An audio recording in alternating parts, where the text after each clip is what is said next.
Joining us right now on the show, he's running for president of the United States as an independent, Robert F. Kennedy Jr. Mr. Kennedy, can you hear me okay? I can hear you. Great. We can hear you loud and clear as well. First of all, thank you so much for taking the time to join us, Mr. Kennedy. We know how busy you are, and we really appreciate you taking the opportunity. So I got to ask you this first question right off the bat. As you know, it's a national story. It came out today in the New York Times about this worm that somehow got into your brain. It's a wild story. It's kind of scary, right? Can you tell us how this happened and what you had to go through? Yeah, in 2010, I was having brain fog and I was having trouble with word retrieval and short-term memory. And a friend of mine, I was trying to figure out what it was. A friend of mine told me I should get a brain scan, and he arranged for me to do it. And I went and got a CAT scan. They found a black spot in my brain, and the doctors immediately said that's a tumor. My uncle, Ted Kennedy, had just died of a glioblastoma. So, and he had been the chair, Brian, of the Health Committee for 50 years in the United States Senate. So we had access to these incredible battery of really great doctors. And they were all on speed dial, all the best cancer doctors, brain tumor doctors in the world. So we sent my films out to all of them. And they all said, yeah, it's a tumor, and you got to have it removed. So I was scheduled to go down, I think it was on a Tuesday, to get my brain cut open and this tumor removed. Wow. At Duke in North Carolina. And the same doctor who had done my uncle. And I went to pick up on the Monday, I went to pick up my films, the x-rays, the CAT scans at Columbia Presbyterian in New York. And there happened to be this young Irish doctor who was a neurosurgeon who was sitting in the room. And he and I started talking with each other about a variety of things. And he asked what I was doing. And I said, I got this tumor in my brain. He said, can I look at your films? And they put them up on the light board. Mm-hmm. And he looked at it for a long, long time. And then he said, I don't think you've earned a surgery, which was like, for me, tell me more. And he said, I don't think this is a tumor. And he said, what you need to do is come back in a couple of weeks, and we need to measure it carefully now. Come back in a couple of weeks and see if it grows. And so we did that, and it didn't grow. And then we came back another 6 weeks, and it didn't grow. And, we did manage it with long term, and it never grew. And then in the end, they said that this is almost certainly a parasite that got into your brain. They call it neurocystic cirrhosis. So I may have left out a syllable. And that it's a parasite that's very common in India, where I had done a lot of environmental work. And it comes from eating undercooked pork. As it turned out, I ended up doing a lot of litigation in Iowa and North Carolina against these big factory farms. Yeah. Hog farms. And as it turns out, this is a fairly common, I wouldn't say common, but it's known, with some frequency among farmers who work in that industry. And Mr. Kennedy, you suffered from, is this true? You suffered from back then, this was over 10 years ago, memory loss and mental fog. Have you made a full recovery? Yeah. What happened is, at the same time, I was having my mercury tested. I was getting all kinds of tests, and my mercury test came back sky high. So 10 times what, the EPA levels were for blood mercury, I think it was. But they were very, very, they were over 10 times what anybody considered safe. Right. And I had that chelated out, and all of that brain fog went away. So you've made a full recovery. Is that fair to say? Yeah. How's your, I'm very happy to hear that, by the way, Mr. Kennedy. So how's your health these days? Obviously, you're running for president of the United States. The American people want to know, how are you doing today? Any health issues? How are you feeling? No, I don't. I mean, my one health issue I have is my voice. Right. I have a disease that I got when I was 42 called spasmodic dystonia. It was a neurological injury. Mm-hmm. And and it makes my voice tremble like this. But I'm doing these vocal exercises, and when I do them, my voice gets better. So I'm going to Gotcha. try to be more religious about doing them. Good, good. Well, we're happy you made a full recovery from that. That was a really scary story I heard this morning. Okay, so I want to ask you about another story that came out today, and I want to get your thoughts on this. Your campaign hired a guy by the name of Zach Henry, his firm. This is a guy who said, quote, "No MAGA insurrection, just more Democrat misdirection about January 6th. He embraced conspiracy theories about Antifa." Now, I know you get frustrated when people label you a conspiracy theorist. So my question to you is, why would you hire somebody, or why would your people hire somebody in your campaign who has spread conspiracy theories about January 6th? Oh, I haven't read this story, but I think that is one of the firms. I think we have 500 firms working for us in ballot access. Mm-hmm. Oh, these are independent contractors, and we hire them for a job. We don't interview them about their political viewpoints, and their political viewpoints don't infiltrate our campaign. They're not in on strategy meetings. They're not in on, they don't help us. They don't advise us on issues at all. And there are a lot of them. So I'm sure you'll get a wide range of all kinds of opinions in that group. Understood. But for the record, you don't believe that, right? You don't believe Antifa was behind January 6th, or as Vivek Ramaswamy said, was an inside job. You've never said that, right? You don't believe that. I've never said that. Okay, fair enough. I want to talk to you a little bit about an interview you did where you had made the case that Joe Biden perhaps is a bigger threat to our democracy than Donald Trump. And you know what took place on January 6th. You know Donald Trump has talked about ripping up parts of the Constitution. He still lies, by the way, as you know, about the 2020 election. I know you have issues with Joe Biden as well about censorship. I've heard you talk about that. But do you still believe that? Can you understand why some people that raise some eyebrows? Because a lot of people like myself feel Donald Trump is far more of a threat to our democracy than any Democrat in office today. Yeah, I didn't say who's a greater threat to democracy between President Trump and President Biden. I wish those weren't the choices. What I said is that I could make that argument. And if you want to hear me make that argument, I will. But basically it's that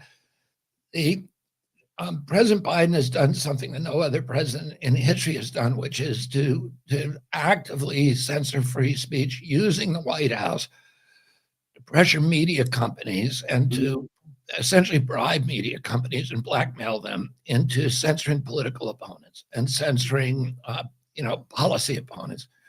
So to me, it seems obvious that is the worst kind of threat that you can make to the Constitution. This is one of the things, you can also say that President Biden has done more to weaponize federal agencies and to politicize federal agencies, which is also a big affront to democracy. And I see it in my own life. I don't want to personalize this because this is not personal, but his decision to deny me Secret Service protection. I spoke about that. This is my issues are minor, so I don't want to personalize it. But there's other, if you look at the Twitter files, the administration gave portals to the FBI, to the CIA, to NIH, to CISA, to the IRS, to all of these other federal agencies to go into people's posts on social media and alter them to censor people. And this is something that if liberals like myself, or the media, which is supposed to be the guardians of the First Amendment, if they do not understand how dangerous that is, then it's, that's the problem, is the media is not calling it. And that's the other problem why you can make the case that he's more dangerous is because the media is okay with anything he does. And that is what's dangerous, because you can say, their attitude may be, well, Joe Biden, he's such a kind old man. He's never going to abuse that power. But once he takes that power, he set a precedent where every president after him can do the same thing. I would say if you watch right-wing media like Fox News, Newsmax, or OAN, they blame Joe Biden for everything. But let me play devil's advocate with you. First of all, I'm on your side when it comes to Secret Service. When I talk about what happened to members of your family, it's Brian, yeah. Brian, why aren't you on my side when it comes to freedom of speech? That's I'll give you.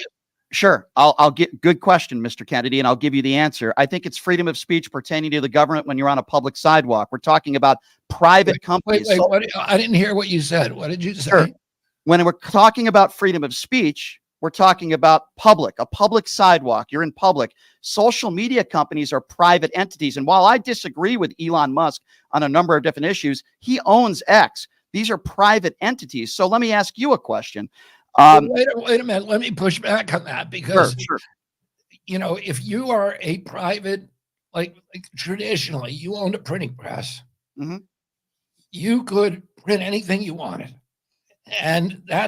or you could choose to not print something. So you could, you know, if I sent an op-ed into the New York Times, it's up to them whether they print it or not. If they don't print it, I can't say, oh, they censored me. Right. So, because it's a private company. But what the framers of the Constitution were worried about was if government started telling those people what they could and could not print. And then the First Amendment is implicated, and that's exactly what happened in these cases. Understood. But Mr. Kennedy was coming in and threatening them with destruction. I understand we are going to destroy you if you do not censor our political opponents. That's public. That is exactly the scenario that the framers of the Constitution were frightened of when they drafted the First Amendment. And Hamilton, Madison, and Adams said, we put freedom of expression in the First Amendment because all the other amendments, all the other rights are dependent on it. If a government has the capacity to silence its critics, it has a license for every kind. All right, well, let me ask you a question, though. Where do you draw the line? Should you be allowed to incite violence? Should you be allowed to put out medical misinformation? For example, if somebody with a huge platform puts out something that is clearly medical misinformation, forget about the vaccines. Insulin is killing diabetics, let's just say. Shouldn't there be a line that should be drawn? There's certain things you would agree with me that you shouldn't be allowed to say anywhere that could incite violence or medical misinformation that can hurt or kill people. Would you agree with me there? Absolutely not. Absolutely not. There are plenty of safeguards against that kind of information. But the government should not be telling. There are forms of speech, Brian, that are not protected by the First Amendment. And one of those is inciting violence. If somebody's inciting violence, then that's not protected speech, and the government has the ability to come in and say that's not protected speech. We're going to censor it. Other issues like soliciting pedophilia or something like that are not protected. But just because something is erroneous does not deprive it of protection. In fact, the First Amendment was written not to protect the speech that we want to hear, not to protect speech that is true, but to protect speech that is dishonest, that is untrue. And there are other remedies for addressing speech. And, Learned Hand said that the remedy for bad speech is not censorship, it's more speech. It's people correcting it. It's litigation. If you mislead somebody about a cure or something like that, somebody can litigate against you. You can, if you have a duty to that person. So there are plenty of remedies, but unfortunately, no, the government absolutely should not be correcting misinformation, because that gives the government a power that would be destructive to any democracy. Let me ask you another question, and it involves the vaccines. For people out there that are listening, do you think they should listen to their personal physician and their personal doctors that know their medical history when it comes to, say, the COVID vaccine, or should they listen to people like you? Well, I think, first of all, I wish the doctors had the power to actually give advice.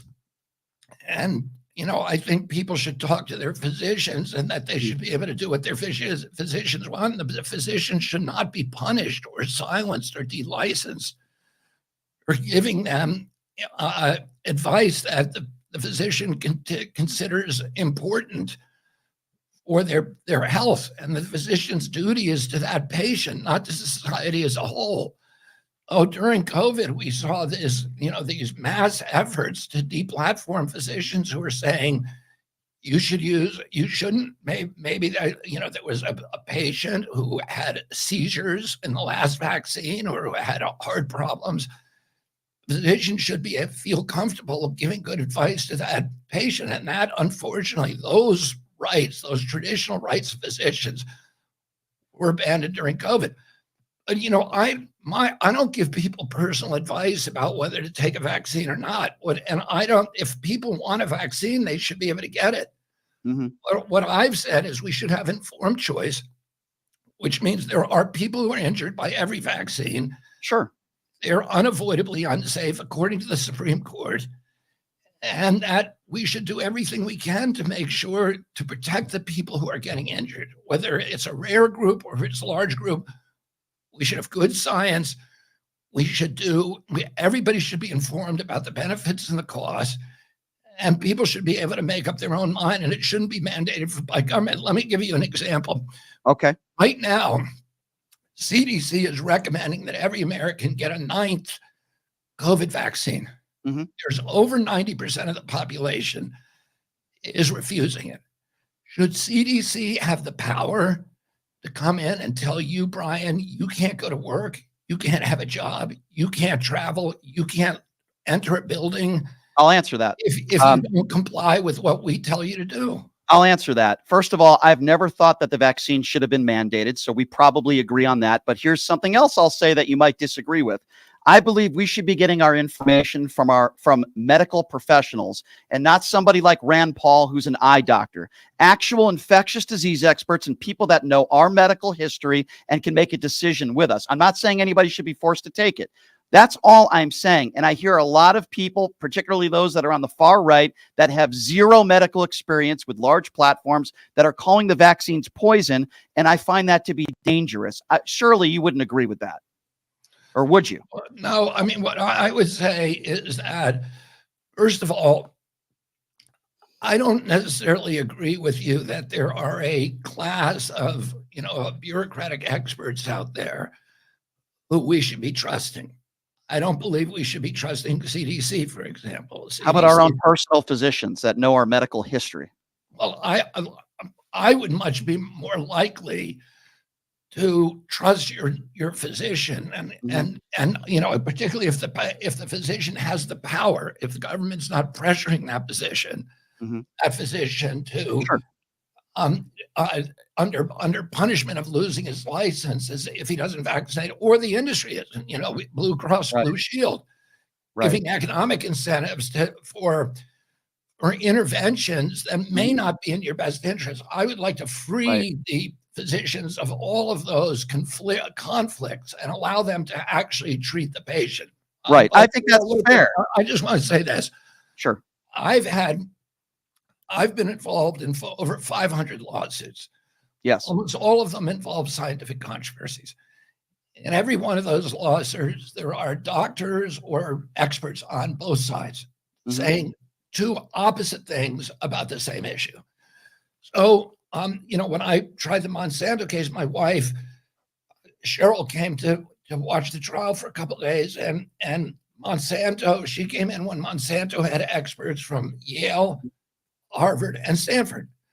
She walked out at the end of the day and she said, "Why are you suing these people? They obviously that this product is safe," because they had said it. I said, "Just wait till tomorrow." So the next day, we had our experts from Harvard, Yale, and Stanford. Right. They said exactly the opposite. The jury believed us and gave us $2.2 billion. So, this idea that we should trust the experts that became a mantra in the liberal media during COVID is not a thing. It's not a feature of democracy or religion. It is a feature of totalitarianism, or it is not a feature of science or democracy. It is a feature of religion and totalitarianism. And we all, in a democracy, part of our responsibility is to be skeptical toward any experts, to do our own research, ask the right question of your physician. Ask him if he's read the manufacturer's inserts. Ask him what all of the side effects are. Ask him whether your child's history will actually puts that child in danger of one of those, and what the chances are, what the risks and benefits of every medical product are. And that's what we should all know. Sure. A couple more quick questions for you, and then I know you got to run, Mr. Kennedy. We appreciate your time. Your kids did receive the vaccinations, correct?